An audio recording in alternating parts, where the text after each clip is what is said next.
family, how are you today? I'm excited to talk to you again today because talking to you, it makes me happy and I know it does well for you too. Alright, so the psalmist says, by this I know that you favor me. You do not allow my enemies to triumph over me. Yes.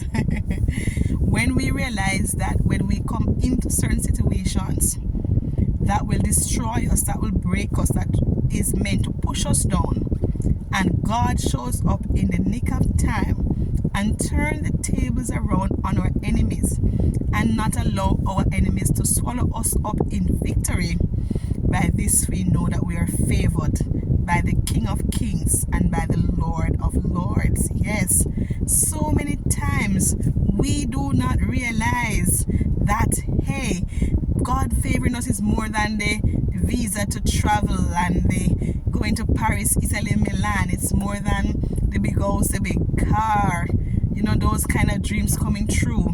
It's the simple little triumph that we enjoy daily. Yes, the things that would normally break us and push us down. People who would rather us not be here on the earth, or who choose to see us as their enemy and do everything in their power to ensure we have a sad life or a bad life. When we see God turning the tables around and not letting their plans come to pass in our lives, and not allowing our enemies' words of slander to be believed or to break us, it's God allowing the traps that the enemy set for us to fly, to be exposed, and the enemy instead be seen for what the enemy truly is. Now, that's one of the biggest favors of God, when we realize that God loves us so much that He's our rear guard, that He's our present help in the time of trouble. God loves us so much that He even tells us that 1,000 may fall at our side and 10,000 at our right hand, but they will not come near our dwelling. So you and I don't have to go about our daily business worrying or fretting about any enemy. No, man.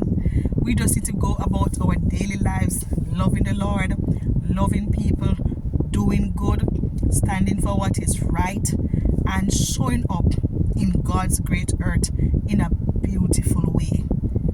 Instead of worrying about enemies, what we should do is pray to the God of our salvation. Eat good food, love, laugh, get good rest, get good sleep. Treat ourselves ever so often to the beauties and the bounties of life, and allow God to deal with our enemies. Christ Himself had enemies while He was here on earth for His 33.5 years, that little short time that He was here.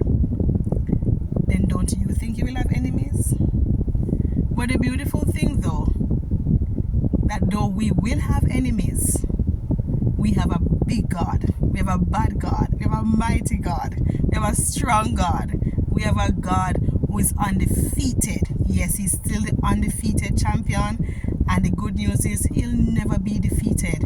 There's none that can defeat Him, there's none that can dethrone Him, there's absolutely none that can take Him from His post. Chin up and cheer up, you're in good hands. Remember, by this we know that God favors us, that He does not allow our enemies to triumph over us. Walk steady, be balanced, rejoice and be exceedingly glad, because there are those there are more for us than those who are against